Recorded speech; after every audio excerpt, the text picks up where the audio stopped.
Tak sa poďme trošku pozrieť na tie marhule, čo tu mám. Môžete vidieť, že ja som ešte stále nestrihal. Proste nedostal som sa k tomu, ešte stále som nemal čas, lebo keď vám pravdu poviem, tak furt striham niekde inde a nie u seba. Ale môžeme vidieť, že pravdepodobne tieto marhule mi ani nezamrzli tuto. Tak sa na to pozrieme bližšie, vyskúšame si pootvárať niektoré kvety, ale sú pekné, ja som s nimi spokojný. Možno zajtra sa sem vyberem a niečo ostrihám, tak vám to natočím. Pri týchto marhuliach tiež budem robiť taký iný rez, že budem nehávať viacej kostrových konárov. Pozrime sa, ešte stále pracujú.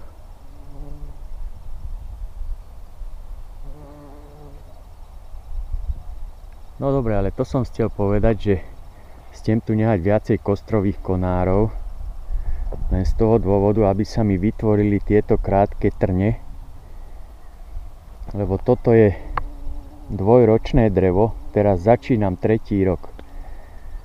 Tuto bolo strihnuté, keď si všimneme, tuto bolo strihnuté, tu bolo strihnuté aj tu.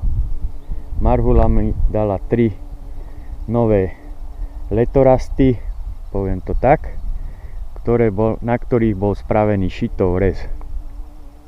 Vidíme, že tuto bol robený všade šitov rez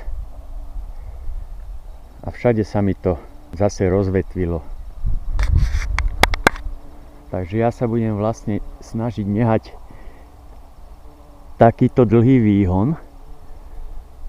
Nebudem ani skracovať a proste on sa mi trošku ešte takto otvorí pod tým ovocím, keď mi to ostane, a spravia sa mi na ňom tieto trne. Proste to bude účel, čo chcem spraviť,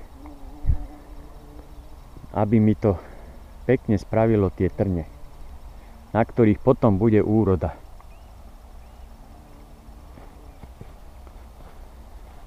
Lenže keď si všimneme, tak toto je marhula odroda maďarská, ktorá úplne ináč rástla, ako čo mám vedľa Vehardu. Tak preto to chcem ináč ostrihať.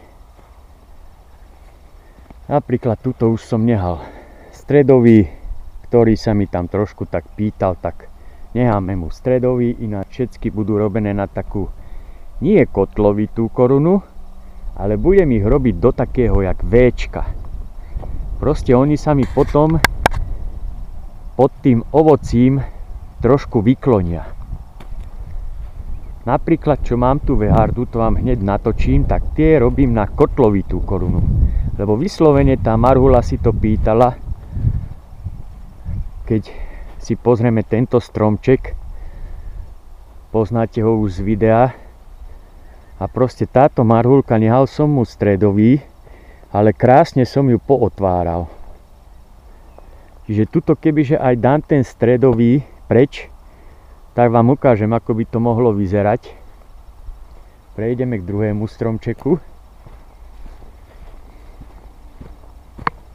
Tu som robil kotlovitú Tuto mám zase stredový.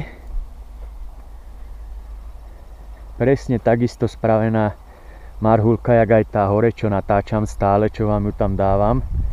Pozrite sa, krásne otvorená aj táto. Pekne sa mi to podarilo. A tuto som robil bez stredového. Som ju tak trošku otvoril. Tak ale hovorím, každý stromček rastie ináč, proste nie je to také jednoduché to všetko vytvarovať. Mne sa to takto celkom pekne podarilo na niektorých. Nehovorím, mám aj zlé. Niektoré, čo sa mi moc nelúbia. Vidíte, aj táto veharda je taká trošku, by som povedal, aj zakrpatená. Tiež som sa s ňou trošku trápila. Ostalo mi to takto, ako to je. Ale tak nevadí, volať, čo s ňou už len spravím. Tak hovorím, zajtra sa sem vyberem a hádam vám niečom natočím. Ideme sa pozrieť na tie kvety, ako to vyzerá znútra. Že či to je zamrznuté. Niekde vidím, že sú už také hnedé, napríklad, jak aj tuto je taký hnedý, že už to ten mráz trošku ošlahol, poviem, ale tak mne to ešte nevadí, lebo začal som 3. rok, čiže kebyže mi aj všetko zamrzlo, tak ma to netrápi, ale ja si myslím, že už na týchto stromoch tento rok úroda bude. Tak sa poďme pozrieť na tie kvety. Toto je marhula. Vidíme, že tieto sú nádherné biele. Všetky si otvoríme, pozrieme sa donútra, ako to tam vyzerá. Tuto je jeden hnedý. Tých hnedých mám strašne malý linko, to možno pár len kusov do 10, čo som tam videl, tak som zobral aj taký. Tu sú púčiky. A tuto som zobral broskyňu, len broskyne mám ešte tiež pozatvárané puky, toto tiež je len zo pár kúskov tam. Tak si pozrieme aj broskyňu. Ako to vyzerá znútra. Či mi to zamrzlo, nezamrzlo, no uvidíme.